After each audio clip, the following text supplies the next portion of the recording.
लिखा है कार्तिक के महीने में 10वीं तिथि को जो तुलसी की डंडी को घी में भिगोकर अपनी कामना कर कर भगवान के सामने दिए में रखकर जला देता है, दिए की तरह उससे आरती उतार देता है। कहते हैं उसका जन्म दूसरी बार पृथ्वी पर नहीं होता, वो भगवान के गोलोक धाम में जिंदगी भर के लिए विराजमान हो जाता है। जिंदगी भर के मात्र 10वीं की तिथि के लिए, केवल 10वीं। चिड़चिड़ करता है, क्रोध करता है, गुस्सा करता है, तो महाराज शंकर भगवान का श्रंभेश्वर महादेव का नाम लेकर 31 बेलपत्र, जिस व्यक्ति को क्रोध आता है उस व्यक्ति का स्मरण कर कर आखा चावल मतलब सेगे चावल के साथ एक एक बेलपत्र 31 बेलपत्र कर कर शिव जी के शिवलिंग पर समर्पित करी जाती है। मात्र 10वीं की तिथि के लिए, केवल 10वीं, चाहे उजाला की हो चाहे अंधेरे की। कौन से महादेव का नाम लेना है? श्रंभेश्वर महादेव, शिव जी का एक। हमारे यहाँ तुलसी के कुंड का भी विधान है। गोल कुंडा है ऐश्वर्य देगा, चौकोर कुंडा है। आप लोग कई बार देखे होंगे किसी किसी के यहाँ चौकोर तुलसी का क्यारा होता है, कुंडा होता है, वो वंश बढ़ाता है। षडाकृति का है, वो धन देता है, संपदा देता है। दोष हमारा है, हम तुलसी के कुंड के नीचे शंकर जी को रख देते हैं। क्यों? कि यहीं तुलसी जी को पानी चढ़ाएंगे, यहीं शंकर जी को चढ़ा देंगे। दोष है। तुलसी के कुंड के नीचे हम सर्प देव को रख देते हैं, नाग देवता रख देते हैं, पानी चढ़ाएंगे, पात्री रख देते हैं, नहीं, दोष।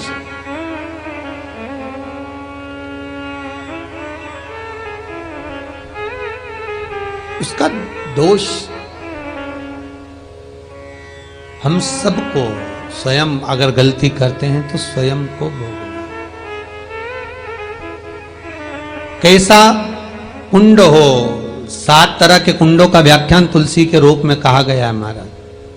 पहला गोल, दूसरा चौकोर, तीसरा षडाकृति, चौथा त्रिवेणी, 3 कोने वाला कुंडा। शास्त्र कहता है जिसके मार्ग घर में टुकड़े हो रहे हों, घर विभाजन की ओर हो रहा हो, तो 3 कोण का कुंडा घर में रखकर पूजा करने पर परिवार एक हो जाता है। 5वां, गार्डन में बिना कुंडे का, बिना कुंड का जो तुलसी का पौधा रोपित होता है, बिना कुंड के एक बगीचा जैसा बो दिया जाता है, तुलसी तुलसी उत्पन्न हो जाती है। महाराज वहां पर संपदा तो रहती है पर चिंता बहुत रहती है, टेंशन बहुत रहता है। क्यों? घर के दरवाजे के बाहर इतनी सारी बगीचे में तुलसा कर दी। कोई निकल कर जा रहा था, उसने थूक दिया, कोई निकल कर जा रहा था, उसने पानी डाल दिया, कोई श्वान ने, कुत्ते ने, किसी ने, बिल्ली ने गंदगी कर दी, उसका दोष आपको लगेगा। इसलिए कुंड के अंदर तुलसा का, तो वो धन तो देगा, जो तुमने बगीचे में तुलसा लगाई है, गार्डन तुलसा का करा है, वो धन तो देगा, संपदा भी देगा, पर चिंता को बढ़ा देगा। 5वां,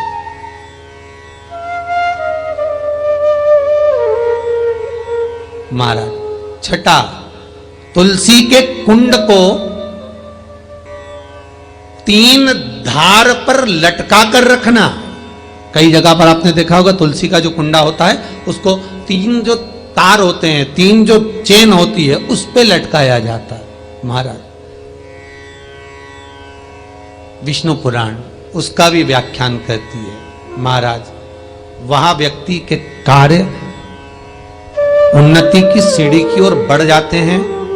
जैसे भोजन की थाली लग गई, भोजन तैयार हो गया, बस खाने बैठे हो और थाली खसक गई, समझ लेना कि तुलसी को अधर पर लटका कर रखा है। इसलिए कार्य तो हो रहे हैं, बनने वाले हैं, 4 दिन बाद ये काम होने वाला है, 8 दिन बाद ये काम होने वाला है, लग रहा है कि इसमें इतना फल मिलेगा, लग रहा है इस व्यापार को करेंगे तो इतना फायदा हो जाएगा, सब कुछ करा, लाखों रुपए लगा भी दिए, थाली मालूम पड़े खसक गई। अधर लटका है तुलसी। 7 क्रम है तुलसी के, ये छठा क्रम बताया। तुलसी का 7वां क्रम,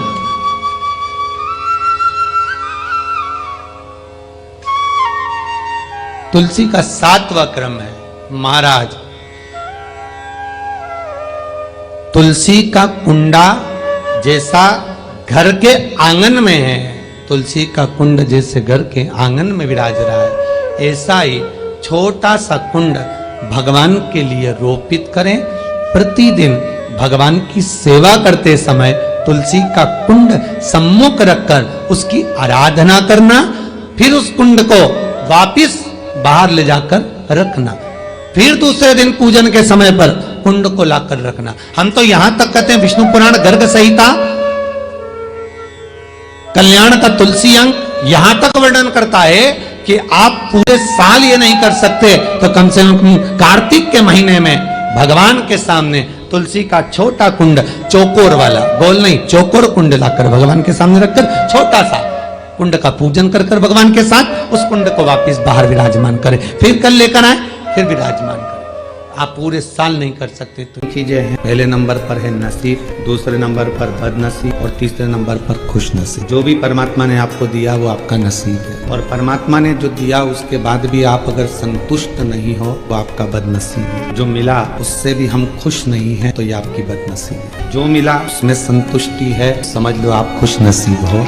परमात्मा ने आपको। कार्तिक महीना प्रारंभ हो रहा है, मेरे शंकर भगवान के दरवाजे पर जाकर, मेरे शिव भगवान के दरवाजे पर जाकर दीपदान जरूर करो, दीप जरूर लगाओ। मंदिर में अगर कोई दिया रखा हुआ है और आप घर से इतनी बड़ी डब्बी ले गए, उसमें घी थी, बत्ती थी, माचिस थी, माचिस, बत्ती और घी डब्बी में तुम लेकर चली गई, दिया लेकर नहीं गई, तुमने दूसरे के रखे हुए दिए में अपनी बत्ती लगाकर आ गई हो तो तुम हजारों बार बत्ती लगाना, जिसका दिया था उसी के खाते में वो दीप दान जाएगा, तुम्हारे खाते। जब मौका मिल जाए, लगे आपको कि लक्ष्मी की कमी है, कमलगट्टा पानी में डालकर या कमलगट्टा शिव जी पे चढ़ाकर उसका पानी चढ़ा दो, जल चढ़ाते रहिए। हां, बीच बीच में अगर ज्यादा तकलीफ आए तो चंदन, लाल चंदन उसमें डालकर चढ़ाओ। लक्ष्मी की कमी आए, कमलगट्टा डालकर चढ़ाओ। रोग ज्यादा घेर रहा हो तो काली तिल चढ़ाकर चढ़ाओ। और ज्यादा तकलीफ बीच में आ रही हो तो शमी पत्र चढ़ाने के बाद फिर जल चढ़ाओ।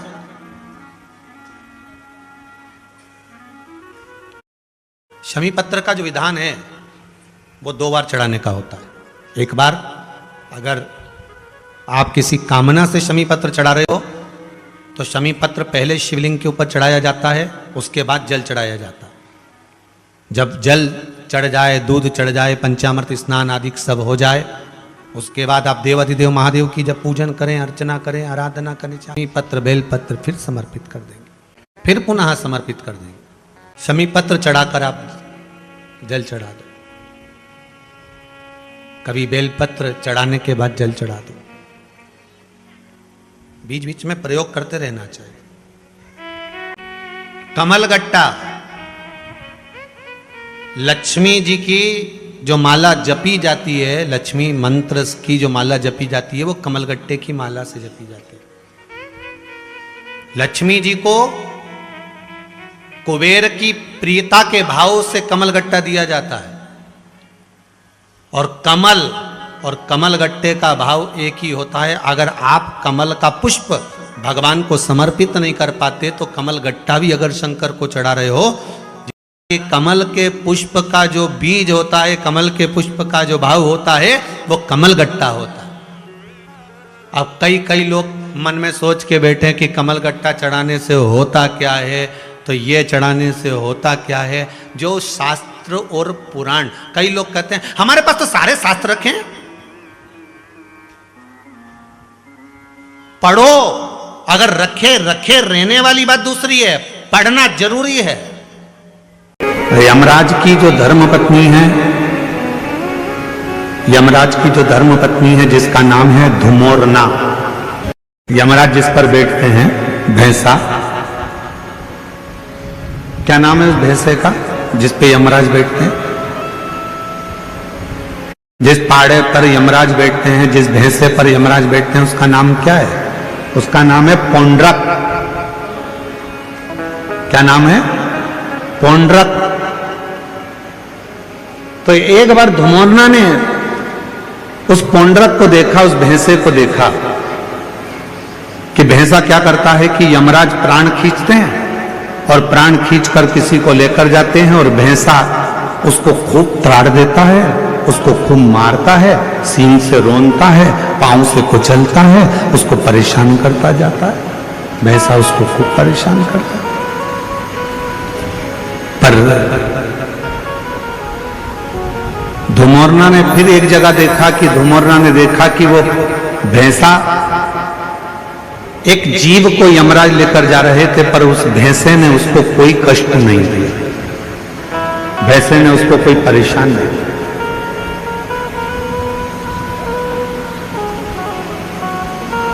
अब किसी को तो भैंसा मारता था और किसी को नहीं मारता था, किसी को कष्ट देता था, किसी को नहीं देता था।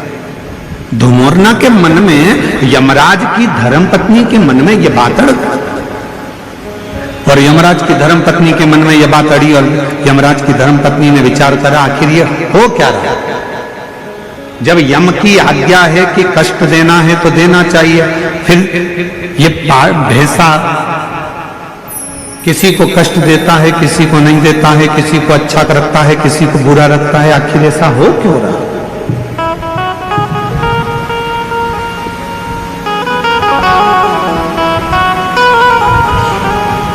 धुमोरना ने भैंसे को बुलाया और भैंसे को बुलाकर धुमोरना ने कहा, क्यों रे पौंड्रक, ये बता कि किसी किसी को यमराज जब खींच कर लेकर जाते हैं, प्राण जब छूटते हैं, तो किसी को तो तू बहुत कष्ट देता है, किसी को तो तू खूब मारता है, कष्ट देता है, परेशान करता है, उसको खूब खूब रोनता है, पांव से भी रोनता है, सींगों से भी रोनता है, किसी किसी को तो बहुत कष्ट देता है। धुमोरना बोली कि पौंड्रक, भैंसे, और किसी किसी को तू मारता ही नहीं, कष्ट भी नहीं देता, आखिर ऐसा क्यों, किस लिए? तो भैंसे ने कहा धुमोरना से, माताजी,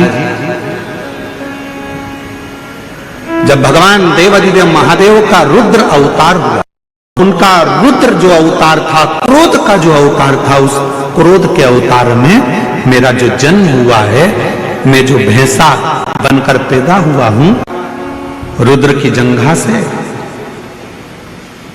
जब मेरा जन्म हो गया रुद्र की जंघा से, तो मैं समझ नहीं पाया कि मैं कहां जाऊंगा। तब देवाधिदेव महादेव ने कृपा कर कर मुझे यमराज को दे दिया और मैं यमराज का सेवक बन गया।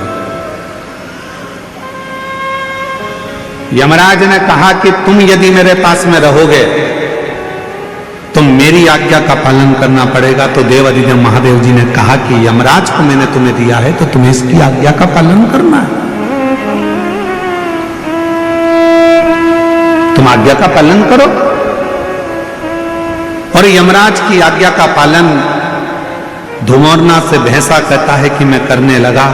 पर शिवजी ने मुझे कहा कि ए पौंड्रक, एक बात सुन, तू यमराज का भैंसा जरूर बनेगा, तू यमराज के पास जरूर रहेगा, पर एक काम करना, तुझे मैंने जन्म दिया है, मेरी जंघा से तू उत्पन्न हुआ है। रुद्र कहते हैं यदि कोई संसार का मनुष्य, पशु, पक्षी, जानवर, जलचर, थलचर, कोई मानव, उसके शरीर में अगर शिवलिंग पर चढ़ा हुआ जल, शंकर का चढ़ा हुआ जल यदि उसके शरीर पर कहीं लगा हो या उसके मुख में शंकर का चढ़ा हुआ जल पड़ा हो तो उसे तो त्राण मत देना, उसे कष्ट मत देना, उसको सीधे मार्ग से लेकर,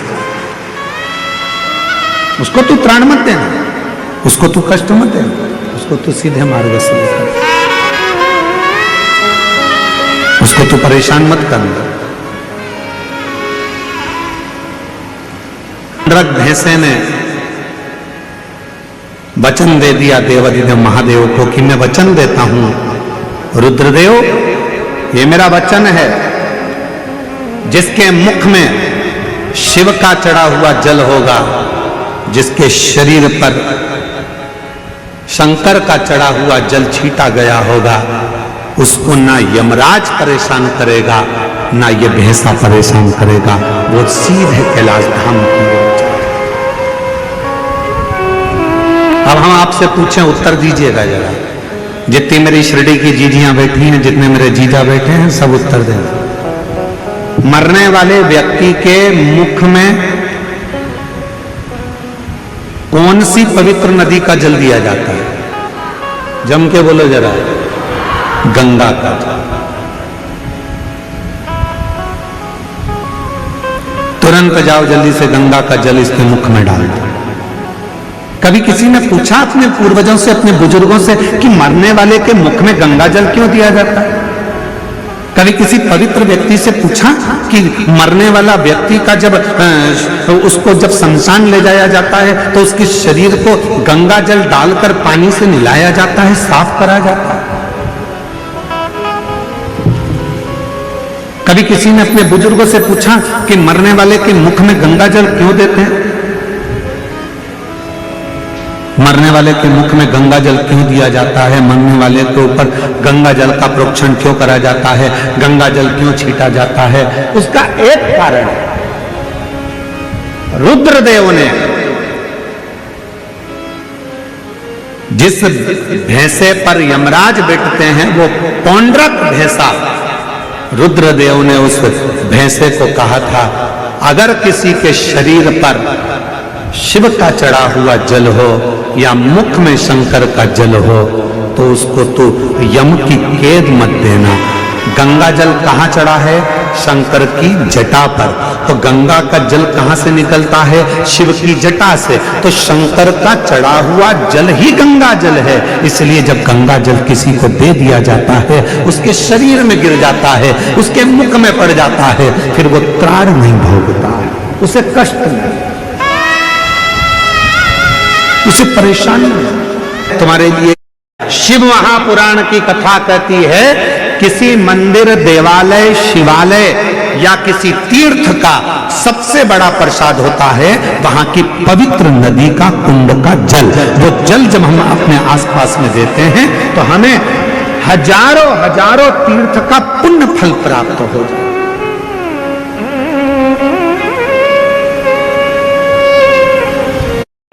उस तीर्थ का जो जल है वो सबसे ज्यादा पवित्र। कहां गए थे भैया? हरिद्वार गए थे, क्या लेकर आए? प्रसाद नहीं लाए। फिर कहां गए थे भैया? बद्रीनाथ गए थे, क्या लेकर आए? तो कहा हम कुछ लेकर नहीं आए, हम तो केवल थोड़ा सा माँ अलकनंदा का जल लेकर आए। हम कहां गए थे? यमुनोत्री, हम यमुना जी का थोड़ा सा जल लेकर आए। हम कहां गए थे? नासिक, त्र्यंबक, हम गोदावरी माँ का जल लेकर आए। हम कहां गए थे? तो ओमकारेश्वर, हम माँ नर्मदा का जल लेकर आए। हम कहां गए थे? उज्जैन महाकाल, क्या लाए? थोड़ा सा क्षिप्रा महारानी का जल लेकर आए। हम कहां गए थे? प्रयागराज, क्या लाए? त्रिवेणी का जल लेकर आए। उस जल की महत्वता, पर लोगों ने उस जल की महत्वता को कम कर दिया। कहां गए थे? मानसरोवर, क्या लेकर आए? शिव जी का मानसरोवर का जल लेकर आए। थोड़ा थोड़ा सा जल, भले एक बूंद दिया जाए, पर वो जल में दूसरा जल मिलाकर उस जल को जब वितरण किया जाता है तो शास्त्र कहता है, जो मानसरोवर नहीं गया, जो उज्जैन नहीं गया, जो हरिद्वार नहीं गया, जो काशी नहीं गया, जो त्र्यंबक नहीं गया, अगर वहां का जल, पवित्र नदी का जल, कुंड का जल यदि हमारे घर में आ जाता है, हम भले उस स्थान पर नहीं गए, पर वो जल का जब हम प्रोक्षण करते हैं, आचमन करते हैं, तो हमें उसी तीर्थ का पूरा पुण्य फल उसी क्षण प्राप्त हो जाता है। जब हम तुलसा जी की परिक्रमा करते हैं, माँ तुलसा को जल अर्पित करते हैं, तुलसी के क्यारे की परिक्रमा करते हैं, उस समय पर आपके मुख से यदि एक मंत्र निकला है तो तुलसी के क्यारे में जितनी मंजरी होती है, तुलसी के क्यारे में जितनी पत्तियां होती हैं, तुलसी के क्यारे में जितनी मिट्टी होती है, तुलसी के क्यारे में जितने जीव होते हैं, सबके पुण्य फल हमारे खाते में चले जाते हैं, उतना फल प्राप्त हो जाता है। एक तुलसा के पौधे की परिक्रमा करते समय मंत्र जप। प्रत्येक व्यक्ति के घर में जितने सनातनी है, सबके घर के दरवाजे पर, आंगन में तुलसी का क्यारा होना चाहिए। वो सनातन धर्म की एक प्रखरता है, वो सनातन धर्म की एक। आप में से कितने लोग हैं जो गंगा नहाए? आप में से कितने लोग हैं सरयू नहाए? कहीं ना कहीं किसी पवित्र नदी में आप लोगों ने स्नान जरूर करा होगा। बोलो करा कि नहीं करा? जितने लोग कथा सुन रहे हैं उनने भी करा होगा, जितने फेसबुक यूट्यूब पर सुन रहे हैं उनने भी करा होगा। किसी ना किसी पवित्र नदी में आपने, हमने, सबने स्नान करा होगा। अब स्नान तो हम कर लिए, उस गंगा नदी में हम नहाए, तो गंगा नदी में हमने स्नान करा और स्नान कर कर बाहर निकले तो हमको 1.25 लाख बार स्नान का पुण्य मिल जाए। उसके लिए क्या करना पड़ेगा? एक डुबकी लगाए हो महाराज और कह रहे हो कि 1.25 लाख डुबकी का फल चाहिए, तो क्या करोगे? 1.25 लाख डुबकी का फल पाने के लिए क्या करना पड़ेगा? केवल एक काम, जिस पवित्र नदी का स्नान कर रहे हो उस पवित्र नदी की बालू का, बालू मतलब रेत का, बालू का शिवलिंग का निर्माण करना, उसका पूजन करना, पूजन कर कर जो बत्ती जोड़कर 108 बत्ती बनाई है, पूजन कर कर एक दिए में वो बत्ती, उस जो बालू का शिवलिंग बनाया है, पार्थिव शिवलिंग का निर्माण करा है, जो तुमने किसी गंगा, सरयू, नर्मदा, क्षिप्रा, मंदाकिनी, नर्मदा आदि पवित्र नदियों के तट पर स्नान करते समय तुमने जो शिवलिंग बनाकर पूजन करा है, उसके सामने वो बाती को जला देना, उसी से आरती उतार लेना, वो बाती वहां लगाकर छोड़ देना और छोड़ने के बाद उस शिवलिंग का फिर विसर्जन कर देना। विसर्जन कर कर उसी जल को अपने ऊपर छींट लेना। 1.25 लाख डुबकी का फल एक ही क्षण में प्राप्त होता है। कि जहां तुलसी का पौधा होता है, कार्तिक के महीने में तुलसी के पौधे की जड़ में गोलोक धाम आकर निवास करता है, स्वयं भगवान कृष्ण का धाम आकर निवास। विष्णु पुराण किस किसने सुनी है? हाथ उठा। विष्णु पुराण का 5वां अंश कार्तिक खंड वर्णन करता है, या स्कंद पुराण का कार्तिक खंड को उठा लीजिए, वो वर्णन करता है 24 तरह के दिए होते हैं। कितने तरह के? 24 तरह के दीप होते हैं। उस दीप में सर्वाधिक श्रेष्ठ दीप होता है तुलसी दल का दीप, तुलसी की डंडी से जो प्रकट किया जाए। बत्तियों का भी क्रम है, एक लंबी बत्ती होती है, एक गोल बत्ती होती है। होती कि नहीं होती? लंबी और गोल। ये वाला स्पीकर बंद है, बार बार बंद हो रहा है, बार बार चालू है, ध्यान देना इसका। गोल बत्ती किस किस देवी देवता पे लगती है और लंबी बत्ती किस किस देवी देवता पे लगती है? तो स्कंद पुराण और विष्णु पुराण दोनों कहती है जो लंबी बत्ती होती है वो पितरों की जगह पर, पूर्वजों की जगह पर,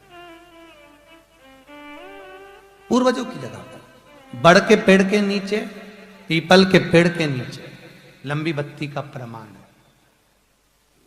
किसी देवी के स्थान पर, जो देवी की पूजन करते हैं, जगदम्बा की पूजन करते हो, पार्वती की करते हो, लक्ष्मी की करते हो, कुल देवी का स्मरण करते हो, लंबी बत्ती का प्रमाण। और जो गोल बत्ती होती है वो गोल बत्ती का प्रमाण किसी हनुमान मंदिर, राम मंदिर, शिव मंदिर, जितने देवताओं के मंदिर हैं वहां पर गोल बत्ती का प्रमाण। लंबी बत्ती देवी के स्थान पर इसलिए जलाई जाती है क्योंकि देवी वंश की और लक्ष्मी की वृद्धि करती है। तो लक्ष्मी और वंश बड़ा होना चाहिए, लंबा होना चाहिए। और देवता के सामने गोल बत्ती इसलिए लगाई जाती है कि हमारा मन, ये चित्त, ये वृत्ति आपके चरणों में टिकी रहे और एक दिन हम भी वैकुंठ का वास करें, इसलिए गोल बत्ती लगाई जाती है। एक सहस्त्र बत्ती होती है, करें दर्शन कभी? यहाँ पे माताएं बैठ बैठ के बनाती रहती है 100 बत्ती, 108 बत्ती, 108 बत्ती बनाकर भगवान के सामने। उसका क्या प्रमाण है? कौन से पुराण में लिखा है कि 108 और सहस्त्रावली बत्ती लगाई जाए? तो स्कंद पुराण में कार्तिक खंड के अंदर स्पष्ट किया गया, सहस्त्रावली बत्ती, 108 लंबी बत्तियों का जो प्रमाण है वो कहते हैं कि जिस व्यक्ति ने किसी तीर्थ को ना करा हो, पूरे तीर्थ नहीं गए हो, सारे तीर्थों का स्नान नहीं करा हो, किसी तीर्थ में दर्शन करने से वंचित रह गए हो, तो 108 बत्ती की एक बत्ती बनाकर किसी नारायण के मंदिर में, शिव मंदिर में, देवी के मंदिर नहीं, केवल देवता के मंदिर।